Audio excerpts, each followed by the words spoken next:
Hi guys, I'm Alan Szabo Jr. and today we're going to be taking a look at the new ALIGN Trex 150 DFC combo bind to fly helicopter. And I'm going to go ahead and show you guys binding it to a Spektrum radio with a satellite receiver and installing it, and also taking a look at some of the standard equipment. So let's go ahead and check it out. Here we can see the helicopter's packed, already pre-assembled. Let's go ahead and get the safety strap off. Go ahead and get the helicopter out. You can see everything comes all on this one board. Go ahead and get the helicopter off of it. It's just snapped onto the board there. It's kind of neat. And then our standard equipment here is all taped on there. Go ahead and cut it open. Alright. Now we have another set of rotor blades here. They're white and orange. They're labeled as the beginner blades, but I have used them outdoors for if it's a little breezy, or for the guys that are just doing more forward flight or just faster normal maneuvers like big loops and stuff like that. These blades work great for that because they are a little heavier and they just track really well. I'd suggest giving them a try though. And then also in the bag we have our battery pack. It's the ALIGN 30C 250 milliamp 2S pack. I've had anywhere doing hard 3D from about 4 minutes of flying, and if you're doing just hovering around and stuff, I've actually made it up to about 6.5 minutes on just one pack. So just all depends on how you're flying. And then also we have our hardware package. Has a little piece of double-sided tape for the board. We'll be needing this actually, the Spektrum satellite wire. And then also we have the bind plug, which we'll need as well because the ports on this are a little different. And then there's some little screws and extra canopy grommets and Allen wrenches due to the smaller screws on the helicopter. So we'll go ahead and take a look at the helicopter. It's good. We got this little blade holder, keeps everything from flopping around. We can see that it's got a full aluminum rotor head. We have a brushless tail motor, and then let's go ahead and take the canopy off. We have our fly-barless control board, which has a FHSS receiver already built into it. We only need it for, or we only need this stuff for the Spektrum stuff, which you need to supply your own receiver. And we have a brushless motor and regular servos, which everybody's really excited about, and they work great, very precise. And let's go ahead and install the Spektrum satellite. Here, I've got one right here. We just use a little wire that's supplied with the helicopter. Just plug it into the antenna port here. You guys can see that. It's just on the far side of the board.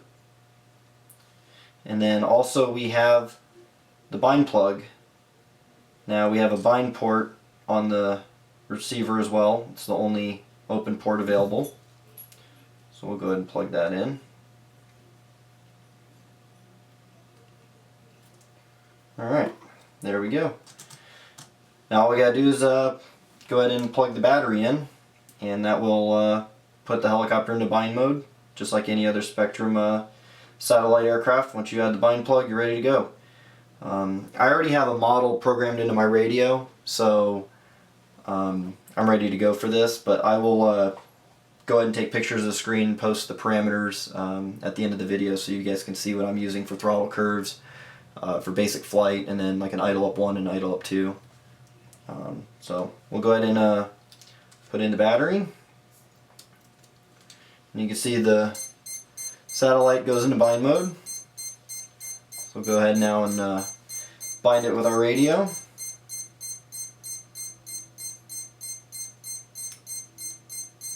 Nope, didn't go through. Of course, when you do a video, it never goes right the first time. So just reset the power. Go back into bind mode. Try binding again. There we go. Now once our bind completes, your satellite will go solid orange. And now we can remove the bind plug out of the helicopter. And once we do that, the flybarless system will initialize, showing us 2 green lights, and the gyros will now start to work and basically ready for flight. So what we'll do now is we'll go ahead and power off the helicopter, and we'll go ahead and install the receiver. Now what I do is I run it right in here in between the frame because it allows our canopy to fit. Now I won't, you should double-sided tape it in. I'm just not going to do that right now just for the video, but we're just going to go ahead and set it in there. You want to fold the antenna wires back or toward the front of the helicopter to make it as narrow as possible. I also run the battery wires here. I route them to the front of the receiver as well. Keeps everything more narrow. Allows for the canopy to go on a little easier. So we also have a roll rate pot and a gain pot that we can adjust with the screwdriver. My helicopter came with a roll rate turned all the way down in the counterclockwise position, which allows for the most stable flight characteristics. Just makes it to where it doesn't tilt as fast. And then we have an overall gain setting. Mine was set at about the 12 o'clock position. That should work perfectly fine. That's just for the cyclics, this gain pot. You also have a gyro setting for the tail in your radio for the tail gain. For your roll flip rate gain setting, I run mine generally at about the 1 o'clock position for aggressive 3D flying. If you're going to be doing just outdoor sport flying, I would start maybe around the 10 o'clock position. It allows it to be very smooth and precise as well. So we're going to go ahead and just do a little test hover.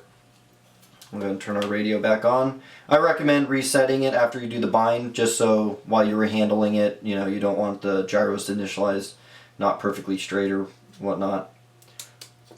So go ahead and install the battery and just wait for it to initialize. We get our 2 green lights.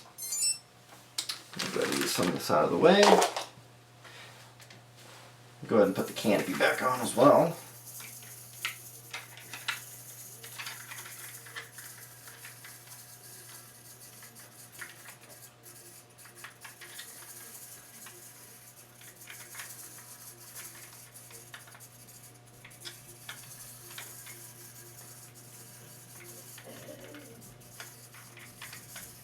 Alright.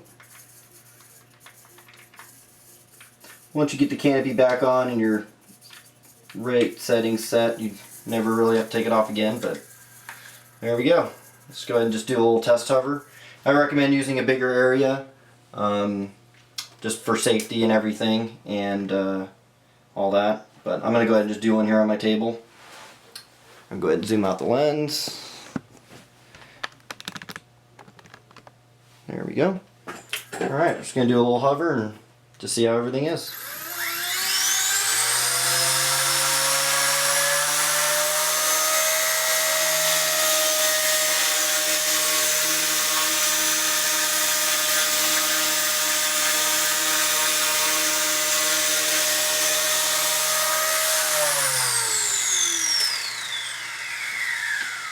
Alright, everything looked good to me. So one thing you always want to make sure, the blades are both equally tight before you fly it as well. I forgot to mention that before I did that. I just happened to notice that it was all good before. And that kind of concludes this video. I hope you guys enjoy it, and I'm going to go ahead and make another one kind of going over a little more of the pitch settings and everything like that for advanced flying later on. Hope you guys enjoyed it.